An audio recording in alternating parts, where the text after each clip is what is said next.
আলহামদুলিল্লাহ ফ্যামিলির সবাই মিলে আজকের ইফতারটা আমার ছোট খালামণিদের বাসায় করলাম। আমার ছোট খালামণিদের বাসায় আজকে আমাদের ইফতারে দাওয়াত ছিল, তো সে নিয়ে আজকের এই ভিডিওটা আপনাদের সাথে শেয়ার করব। সেই সাথে ফ্যামিলির সবাই এক জায়গায় বসে ইফতার করার কতটুকু আনন্দ সেই অনুভূতিটাও আজকে আপনাদের সাথে শেয়ার করব। সো আসসালামু আলাইকুম সবাইকে, কি অবস্থা সবার, কেমন আছেন? প্রতি বছর রমজান মাস আসলে আমার 3 খালামণিদের বাসা থেকে আমাদের ইফতারের দাওয়াত আসে। তো আজকে হচ্ছে আমার ছোট খালামণিদের বাসা থেকে আমাদের দাওয়াত এসেছিল, তো আমি হচ্ছে খালামণিদের বাসায় চলে আসলাম। আসলে খালামণিরা থাকলে কত সুবিধা হয় তাই না, দাওয়াত আর দাওয়াত। তবে আর যাই বলেন না কেন, দাওয়াত খেতে কিন্তু আমার বেশ ভালোই লাগে, খারাপ লাগে না। বাই দ্য ওয়ে, খালামণিদের বাসায় এসে দেখি যে এখানে ইফতারের জন্য সবকিছু রেডি করা হচ্ছে। দেন আমি হচ্ছে এখান থেকে টুকটাক কিছু ভিডিও ক্লিপ নিয়ে রাখলাম আর কি আপনাদের সাথে শেয়ার করার জন্য। ইফতারিতে যা যা আয়োজন করা দরকার আমার খালামণি এক এক করে সবকিছু করার ট্রাই করেছে। আর এখানে হচ্ছে শরবত গলিয়ে রেখেছিল, তো আমি ভাবলাম এই শরবতটাকে একটু নাড়াচাড়া করি আর আপনাদের সাথে ভিডিওটাও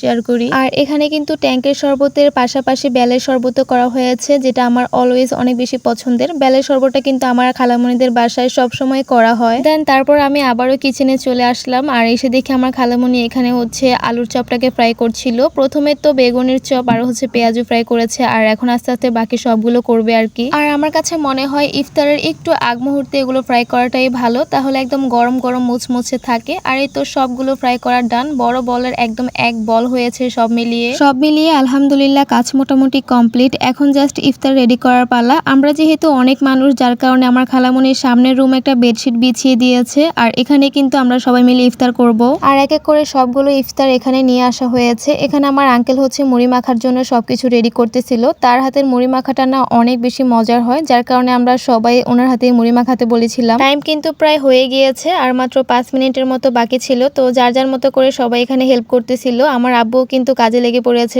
আঙ্কেলের সাথে, আর এখানে আমার খালামণি শরবত গুলাচ্ছে। আলহামদুলিল্লাহ সবকিছু রেডি করতে করতে এখানে আজান দিয়ে দিল, আর আমরা হচ্ছে ফার্স্টে বেলের শরবত খেজুর দিয়ে ইফতারটা কমপ্লিট করলাম, মানে ভাঙলাম আর কি। তারপর হচ্ছে এখানে মুড়ি মাখা দিল যার যার প্লেটে। সত্যি বলতে মুড়ি মাখাটা না খেতে অনেক বেশি মজার ছিল। যাই হোক, ইফতার করার পর যেটা না খেলে নয় সেটা হচ্ছে গুড়ের পায়েস, তাও আবার আমার খালামণির হাতের পায়েস বলে কথা, না খেয়ে কি যাই বলেন। খালামণির হাতের পায়েসটা না অনেক বেশি মজার হয়, অনেক মজা করে রান্না করতে পারে। তো এখানে যার যার ব্রিজে আমার খালামণি সবার জন্য সার্ভ করতেছিল। আমি কিন্তু ভিডিও করছিলাম ঠিকই, তবে আমার জিভে কিন্তু অলরেডি পানি চলে এসেছে। যাই হোক, একটু মজা করলাম আর কি আপনাদের সাথে অনেকক্ষণ পর। আর যেটা বলার কথা ছিল সেটাই তো বলতে ভুলে গেলাম, যেটা হচ্ছে ফ্যামিলির সাথে একসাথে এক জায়গায় বসে ইফতার করার কতটুকু আনন্দ সেটা আর আপনাদেরকে বলে বোঝানো যাবে না, যে ফুল ফ্যামিলি মিলে এক জায়গায় বসে ইফতার করার কতটুকু মজা। শুধু কিন্তু ইফতার না, দাওয়াত বলেন আর যাই বলেন, সবকিছুতেই না আলাদা একটা মজা আছে, আনন্দ আছে। তো যাই হোক, আজকের মতো এখানেই বিদায় নিচ্ছি। সবাই ভালো থাকবেন, সবাইকে আল্লাহ হাফেজ।